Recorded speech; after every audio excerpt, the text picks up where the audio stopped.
everybody. Good afternoon. I am completely bare as far as being dressed up for you, but today was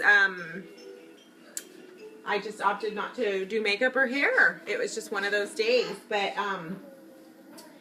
so anyways, I just wanted to I suddenly just froze, like super froze. I don't even know how to explain it. I have a couple of things that I did. I do groceries on Tuesdays, and I find it extremely helpful when I come home and I prep right away. And so I just wanted to share with you some of the things that I did. One of the things I definitely encourage is that when you are going to choose a day every single day of the week, like once a week, if that's what you choose to go to the store, make that the same day if you can, and give yourself at least an hour of time when you get home to be able to get everything in their order. I find that to be extremely, extremely helpful. So I do my grocery shopping with a list. This one wants to say hi. I do my grocery shopping with a list, and on my list I have my meal plan for that week. And so just in case for whatever reason I'm reviewing and I'm like, wait a minute, I forgot potatoes, for instance.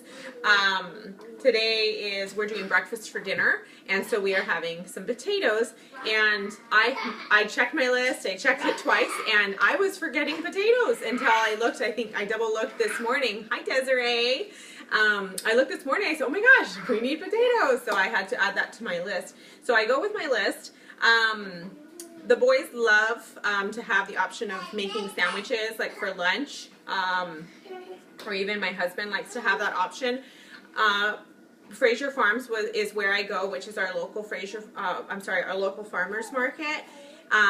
It's a store, and the bread was just a little pricey, and I can't get to Costco until I think this weekend. So what I did was I improvised. They make their own French bread there, and it has like 3 ingredients in it. So what I did was, here's French bread. I cut it in half, and I'll be just slicing it, bread slices, so that it, you know, if they want to have some toast or sandwich, they can use this bread. Also, when it runs out, or I'm sorry, not when it runs out, but like as it's getting towards the end, because it does start molding like within like 3 days, because that's what happens when you have good ingredients. I turn it into croutons. So I just cut everything really thin, cube it, throw some olive oil and whatever seasonings you'd like. I throw some parsley and some garlic. Oh my gosh, super yummy. I'm going to actually give those to the kids as a snack right now. I bought a ton of veggies, and I especially enjoy like cutting them all up and just having them ready. One of the meals are one of the dinner meals items, that we have scheduled for this week is veggie pasta, whole wheat vegetables whole wheat pasta with vegetables, and I just mix those together. But I can also top that over my salad. So we have eggplant. There was corn. So I sauteed the corn or kind of roasted the corn on like my tortilla comal, and I did my corn first, and then I cubed my zucchini. I have bell pepper. They were 2 for $1 for all the colored bell peppers. Green bell pepper was 3 for $1. Corn was 4 for $1. Eggplant, organic eggplant, was 97 cents each.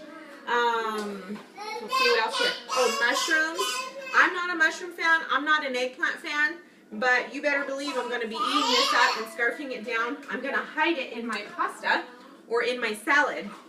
The pasta is for dinner on Thursday, so in 2 days from now. I won't go further than 2 days because I feel that you want to get as many nutrients as possible. So I just put this in the oven. I put it in a big bowl. Let me show you the bowl. Oh yeah. I'm sorry. I'm trying to be prepared. Ah, it fell. Okay, so I put it in this big bowl. I put all my vegetables in here, cubed. And I put it in this bowl, mixed it up with a little bit of, I did butter, but you could do olive oil if you wanted to stick with plant-based. Mix it all up, garlic, a little bit of Himalayan salt, and some fresh black pepper. Mixed it all up, and then I poured it on this cookie sheet. I did it on 20 minutes, and I'll share this. I did it on 20 minutes at 350, and then I mixed it all around, and I did it for another 20 minutes on broil. So again, I'm gonna mix that with my cooked noodles. I'm gonna do that on Thursday, and so dinner's already ready. For tonight, we're doing bacon. It's, you know, just your, I guess, your breakfast menu. So it's bacon.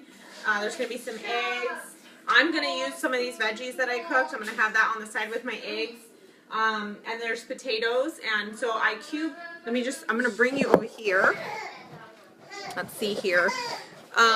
Cameron, can you help me bring Jude some croutons here? All right, so I'm a little crooked. Bear with me here, I'm sorry. It's okay. So I already cut my potatoes here, and I wanted to show you how I mince the onion very thinly. It's just, I feel like somebody showed it to me, but anyhow. So let's see here. I think you can see. I do thin slices. Let's see. Yeah, you can see what I'm doing. Okay, thin slices. So just a, you know, 4 or 5. Of course, I'm going super thin because I'm on the spot. But so what I'll do is I get them all together and just line them all up.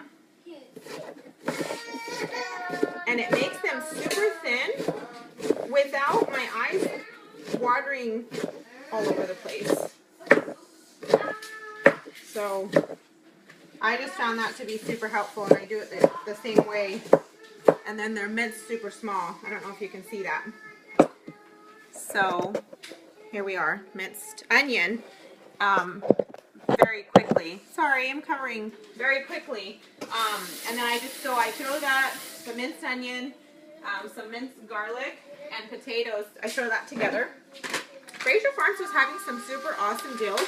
They had these bags already pre-washed and cut up Brussels sprouts. I saw a recipe for wrapped Brussels sprouts, so bacon wrapped Brussels sprouts. I'm going to be trying that, and I'll be sharing that. So yeah, those are my tips. You know, as best as you can, pre-cut, pre-cube. You know, your lettuce, maybe cut that up and put those in containers maybe for a day or two. I have 2 salads a day, or I try to at least. I find that it is most helpful when I do it that way. And I feel like I'm missing something. Of course I am, but I'll do that in comments. Let me check this out. I think I have some, how do you keep the pasta fresh? Do you do anything special? Oh, okay, sure. I'm going to move you back over here so I'm not like, this is like, seems to be the sweet spot. Okay, so Samantha asked, how do you keep pasta fresh? Do you do anything special? Okay, great question. So I boil it as whatever the instructions say, and then once I drain it and rinse it, I put it back into the pan or pot that I boiled it in, and I add probably 2 tablespoons of butter. And if you don't want to do butter, you can always do like olive oil or coconut oil. And then I just mix it up so it's like it's not sticky, you know, like everything just kind of comes right out. So that's what I have found to be a secret. You can also add a little bit of, you know, salt. I just try not to salt until after I taste the food because a lot of times, you know, it's perfectly seasoned. So that's what I do, Samantha. I don't know if that will help you. And I do have it like in a, you know, either a glass container, but for the size of the amount of pasta that I made, I put it in this, I don't have a glass container to fit this size, so that's why I went plastic. But I'll, when I'm going to reheat it, I'll throw it back into the pot. In this case, I'm going to be mixing it with veggies, so I kind of have that to moisten it. But even another thing you could do is add a little bit more butter to the base of the pan or the pot, like a tablespoon of butter, and that should quickly just loosen it up, and so that you're not microwaving it, because when you microwave, you kind of take away the nutrients. I do reheat sometimes, like especially for the boys if I'm in a hurry, in the microwave, but I don't cook our initial meal in the microwave. So I think I saw another question or comment. I love veggie pasta too. Lisa weighs like,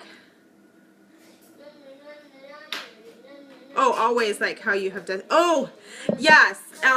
Desiree, I have tried doing other things. Like, for instance, I found this week Sprouts has some really, really good sales as well. And normally I don't go to different places, but the way I timed it, I am going to go to different places this particular week because Sprouts is having just their 72-hour sale is just awesome. And so, yeah, go ahead and take them. I should probably put them in a bowl, but yes, you guys can have them. They're, all of them? Well, don't eat them all. They're asking for croutons. They've been waiting patiently for them. So normally, yes, I only do one day a week. That's if I miss something, I improvise, or we don't have it. I'm not going to the store more than once in a week, especially not with 3 kids. So anyhow, I hope that helps you. If you have any other questions, feel free to comment below. Excuse me. Hold on, 72 hours. Whoa. Yes. Yes, T. Sprouts has a 72-hour sale. It's Friday, Saturday, and Sunday. And Fraser Farms also has a 48-hour sale, and that's Thursday, Friday. And Sprouts has a double ad sale, double ad day, which is Wednesdays only. And Fraser Farms is Tuesday, Wednesdays. So there's a lot of opportunities, but the reason I stick with Tuesdays is because I have one less child on Tuesdays for right now because he's in a charter school and he goes twice a week. So Tuesday's the day that works for me. I drop him off and I just go straight there at opening. But depending on the price, I may still go on the next time, but that's very rare because, again, trying to unload kids and extra time in the 1 week and get to the store is just not ideal, and I'm not necessarily saving.